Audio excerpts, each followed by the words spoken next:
Assalamu alaikum. Good evening, my dear fellow students. This is our first series of online lectures. Today we are starting a part 1 of our chapter number 5. Chapter 5 talks about present worth analysis. As we remember that in chapter number 3 and 4, we basically discuss the concepts of time value of money and also develop some of the techniques which were used for establishing cash flow equivalence, that how can we calculate P or F or A or annuity. Now, based on those foundations, in this chapter we will look at it into more details about the further applications of time value of money. As we can see in this opening story about building a new football stadium for a Colorado State University, actually this is a decision which has to be made by the top management whether to invest $246 million expansion plan. This is an example of a Colorado State University, or if you can remember the example we discussed in our class by SABIC having to invest billions of dollars in a Chinese plant or going into an overseas operation. They need to make a decision based on sound financial analysis. Like in this example, initially the goal of the management is to increase a tuition fee revenue by attracting more out of the state students, right? And by this one they can increase the revenue, or in other words, in a simple word, I can say that by spending 246 millions, they will get a benefits in the future. Now, whether it's a right decision or not in terms of financial analysis, we have to compare the cost which we are going to spend today with the benefit which we will receive in the future. Now, the benefits could be increase in tuition revenue or some of the other factors. Now, some of the questions which will be asked by Colorado State University's management are those who would like to make these decisions. First, whether there would be enough demand for those tickets or for a product to be sold, right? Now, as we discussed already in chapter number 1 about economic decisions, that they are based on estimates. Next thing could be financial risk. What will happen if our forecasted demand or a revenue is not same as what we have expected earlier? So again, it is based on forecast, and this is a basic principle of economic decisions, that those decisions are based on estimates, and estimates are not 100% correct. Another issue could be for a decision maker. Let's say everything goes planned, demand is as per the expectation, risk is as per the expectation, or it is minimum. Now, next question by the management is, okay, how long will it take to recover this investment? We are spending $246 million. How long will it take that we are going to recover this money from ticket revenue, for example? Will it take 5 years, 10 years, 12 years? It depends. Next question by the management or those who are approving this decision is, okay, what will be the net present value to be brought into our business by this project? What is net present value, or how long does it take to recover this initial investment? This is what we will study in this chapter. Now, as we already aware about how to calculate a P or F or A, which is an equal annual birth, sometimes we call it annuity. This is what we are going to make a cash flow equivalence. What is a present value of something in the future, or what is future value of something which has occurred over the last 3, 4, 5 years, right? Or either P or F for a certain amount of equal payment.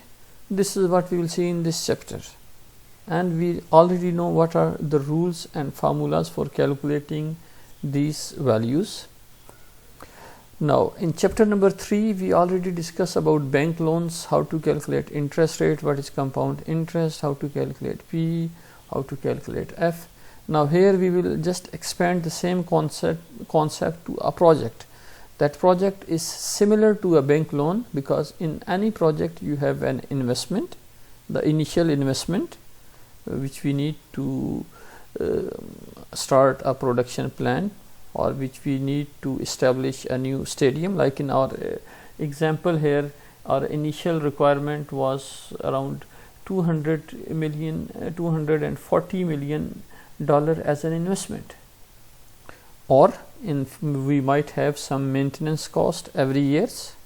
Okay, as a result of these investment we expect to have some benefits in terms of increase in revenue or increase in labor savings, or could be any benefit.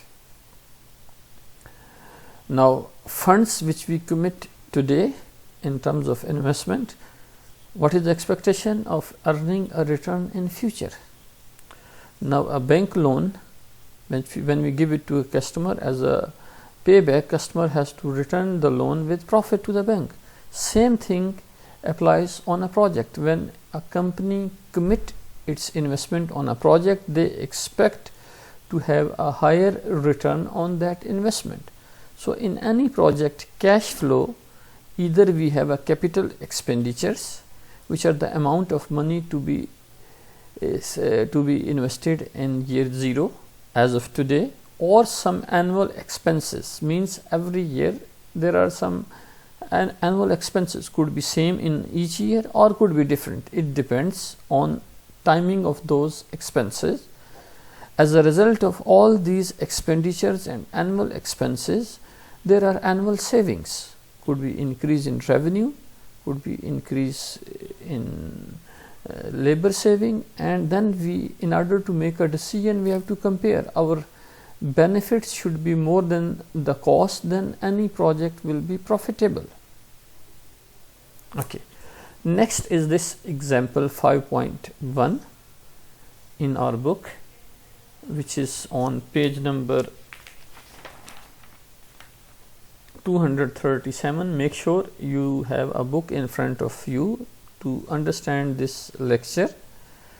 Now in this example, this company XL Chemicals, they are planning to install a new state-of-the-art computer processing system in one of its process plant. This plant is used about 40% of the time, or 3,500 operating hours, to produce some type of demulsification chemicals. So this basically plant will be used for two types of a production capacity. One is for demulsification chemical, and another 60% it will be used for some other specialty chemicals will be produced. Now annual production of this demulsification chemical is around 30,000 kilograms. This is their annual production, and this production they sell it for $15 per kilogram. This is the present situation. They produce 30,000 kilograms of specialty chemical and sell it for 15. Now someone proposed that if we have a computer process control system which will cost us 650,000, as a result of this new system, it will provide some of the following benefits in the production of demulsification chemical. Remember, this system will be used for other type of chemical as well, but we don't have that information yet. We have only information or the benefits for this demulsification chemical type of a product. First benefit is that as a result of this new process control system, selling price will be increased by $2 per kilogram. Okay. Now why? Because we will have a better demulsification as per this new system. If we don't purchase this system, we can continue selling at 15 kilograms multiplied by 30,000. This is our continuing operations. But this benefit we will get it, the first one, only if we have a new system. So if you remember the principles of engineering economics, one of the principles is that what is important in a decision making is alternative. So this is an alternative, the second choice, that if we purchase a new system, this is what will happen, the first thing.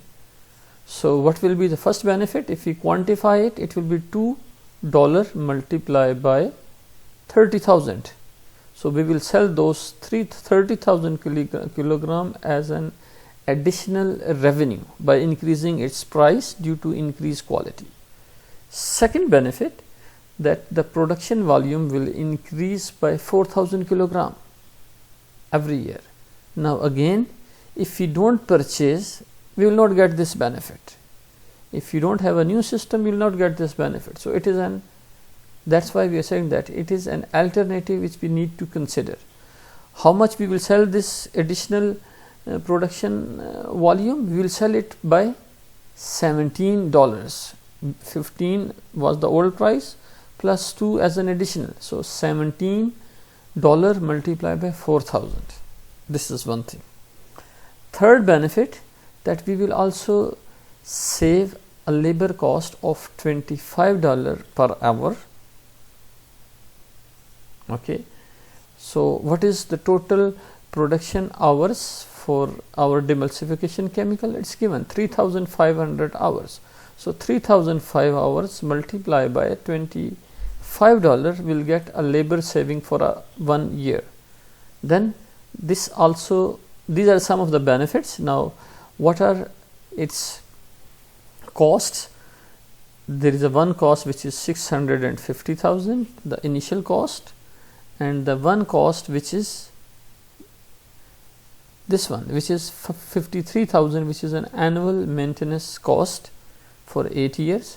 Useful life is 8 years. After 8 years, we will have a salvage value of 50,000. By 50,000, I mean you can sell this plant after 8 years for 50,000 to someone else. Could be an auction, could be haraj, or any other place where you can sell it for 50,000. But this 50,000 cash flow, you will get it in year 8.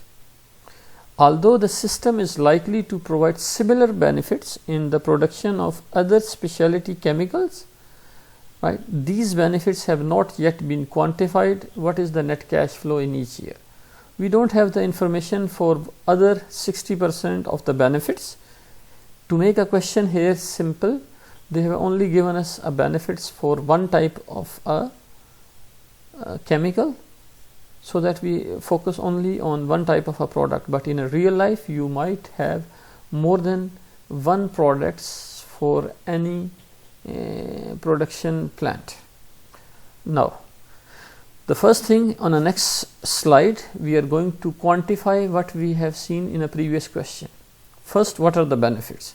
The first benefit, which is a revenue from increase in price, is, as we discussed, 30,000 kilogram times 2, 60,000.